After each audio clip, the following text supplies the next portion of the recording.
Assalamualaikum warahmatullahi wabarakatuh. Di sini saya Naila Riyadatul Ais dengan NIM 352017 akan menjawab mengenai pertanyaan faktor-faktor yang mempengaruhi di dalam memilih pasangan hidup atau pasangan yang ideal menurut Islam.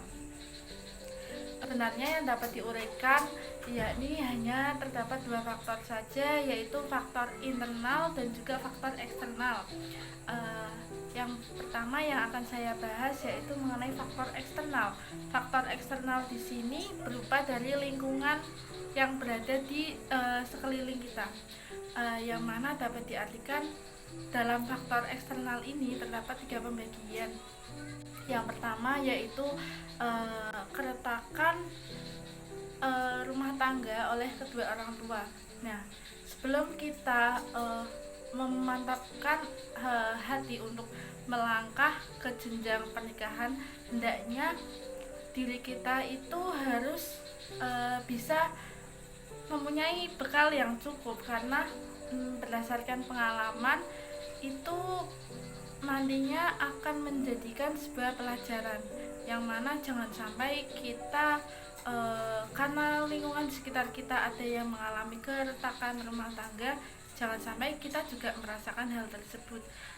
Karena jika nantinya tidak sesuai atau tidak dapat menyelesaikan sebuah problem di tengah jalannya rumah tangga itu tadi, akan terjadi sebuah perceraian, dan perceraian tersebut sangatlah dibenci oleh Allah Subhanahu wa taala. Yang kedua yaitu ada kriteria yang ditentukan oleh orang tua. Artinya terkadang kita sebagai anak itu selalu dilabeli atau selalu didoktrin agar ketika nanti kita sudah berusia yang cukup dan akan melangkah ke jenjang pernikahan, itu hendaknya kita memilih dan mempunyai pasangan yang sesuai dengan kriteria yang diwajibkan atau yang ditentukan oleh orang tua. Hal tersebut seringkali menjadi sebuah hambatan karena karena apalagi dua sejoli yang sudah saling cinta pasti akan selalu bertentangan, apalagi mengenai kriteria yang telah dibatasi oleh orang tua itu sendiri. Nah, yang ketiga ini ada lingkungan sosial. Sesuai yang tadi sudah saya katakan, bahwasanya lingkungan sosial ini juga sangat mempengaruhi kita untuk mencari pasangan hidup, karena mereka pasti akan memandang mengenai pendidikan kita, pendidikan yang kita tempuh, bagaimana kita menjadi wanita karir atau tidak. Mereka selalu akan mencari celah terhadap kita, apalagi ketika kita tidak mendapatkan atau tidak menemukan pasangan hidup yang sepadan dengan kita. Artinya semisal kita sudah menempuh jenjang pendidikan S1, paling tidak mereka selalu melabelkan bahwasanya yang S1 juga harus bisa mendapatkan S1, ataupun malah lebih dari yang kita tempuh. Jangan sampai malah yang di bawahnya ataupun yang ataupun yang tidak sama-sama berpendidikan tinggi, itu pasti akan menjadikan sebuah celah bagi sekitar lingkungan kita, apalagi untuk sebagai sasaran atau sebuah topik dalam pergibahan. Selanjutnya ada faktor internal. Nah, yang paling utama di sini yaitu adalah faktor internalnya. Mengapa demikian? Karena bagaimana kita akan siap dalam menempuh faktor eksternal kalau internalnya sendiri juga belum dimatangkan atau disiapkan. Dalam hal ini membahas mengenai faktor internal, yaitu terdapat beberapa poin. Poin yang pertama yaitu sebagai saya sendiri sebagai seorang wanita, yang belum bisa dikatakan memiliki usia yang matang untuk berumah tangga, alangkah lebih baiknya saya harus memilah dan memilih pasangan yang nantinya akan saya jadikan sebagai teman hidup, dengan cara bisa jadi dengan cara menyeleksi ataupun tidak mudah percaya dengan laki-laki ataupun pasangan yang nanti ya ataupun teman yang belum lama kita kenal. Artinya ya harus bisa melalui beberapa step tahapan, yakni perkenalan, terus juga bisa saling menimbulkan rasa saling percaya seperti itu. Tapi kalaupun itu jangan terlalu gampang dan juga jangan terlalu tergesa-gesa untuk memantapkan dengan seseorang yang itu tadi yang baru kita kenal. Yang kedua yaitu adanya peristiwa pada poin pertama tadi, ya karena seseorang pasti mempunyai permasalahan yang dijadikan sebuah pengalaman. Dari pengalaman itu tadi bisa kita jadikan sebagai sebuah pembelajaran untuk kita lebih berhati-hati ketika kelak nantinya akan memilih pasangan hidup.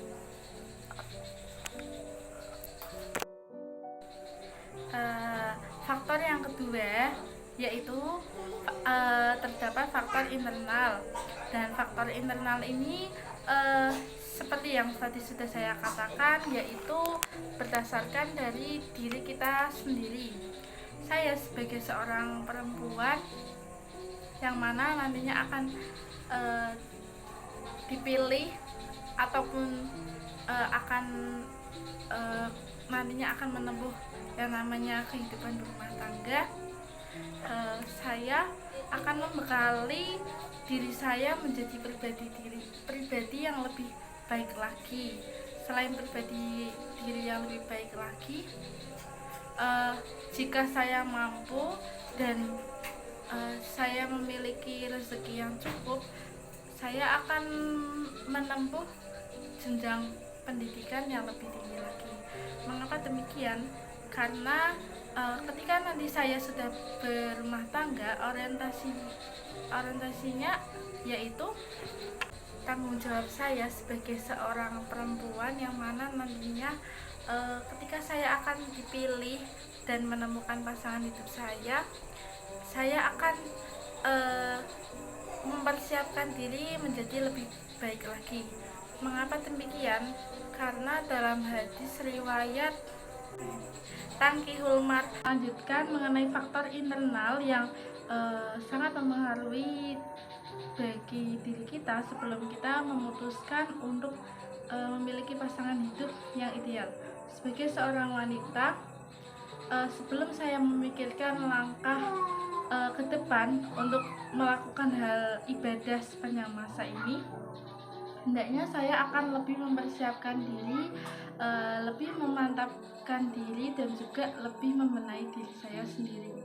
Karena dari Abi Hurairah radhiyallahu an, bahwasanya beliau bersabda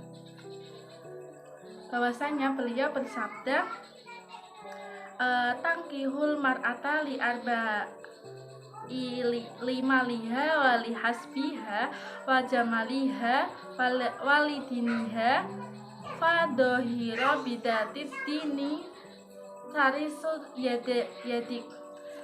Wanita dinikahi karena 4 perkara. Perkara yang pertama yaitu karena hartanya, yang kedua karena kedudukannya, yang ketiga itu karena kecantikannya, dan yang keempat adalah karena agamanya. Karena jika mana seorang pria mendapatkan wanita yang dapat memenuhi dari hadis tersebut, maka niscaya laki-laki tersebut akan menjadi laki-laki yang beruntung. Saya menyadari bahwasanya sebagai seorang manusia pasti tidak bisa sesempurna itu. Akan tetapi yang akan saya lakukan yaitu sebagaimana yang telah terdapat di hadis itu tadi, saya akan lebih terprogres. Dan juga pernah saya dengar dari kutipan yang disampaikan oleh Ning Imas Lirboyo, setidaknya sebagai seorang wanita kita itu harus bisa bertanggung jawab dan juga dapat menyelesaikan segala urusan yang bersangkutan pada diri kita. 70% dapat dikatakan 70% kita sudah menyelesaikan tanggung jawab kita, tanggung jawab kepada orang tua, tanggung jawab kepada keluarga, tanggung jawab terhadap pekerjaan kita sendiri. Dan setelah dapat dikatakan 70% itu tadi, kita dapat melangkah dan memikirkan yang namanya jenjang melakukan ibadah terpanjang. Karena menurut beliau juga sempat mengatakan bahwasanya jodoh itu terdapat dua kemungkinan. Kemungkinan yang pertama, rezeki bagi kita, ataupun ujian yang harus kita hadapi dengan sabar. Nah, maka dari itu hendaknya kita perbaiki diri kita dengan lapang, kita dapat bersikap lebih sabar lagi, dan setelah itu kita dapat memantapkan dan memikirkan untuk melakukan ibadah terpanjang tadi. Mungkin itu saja yang dapat saya sampaikan, kurang lebihnya mohon dimaafkan. Wallahul muwaffiq ila aqwamit thoriq. Wassalamualaikum warahmatullahi wabarakatuh.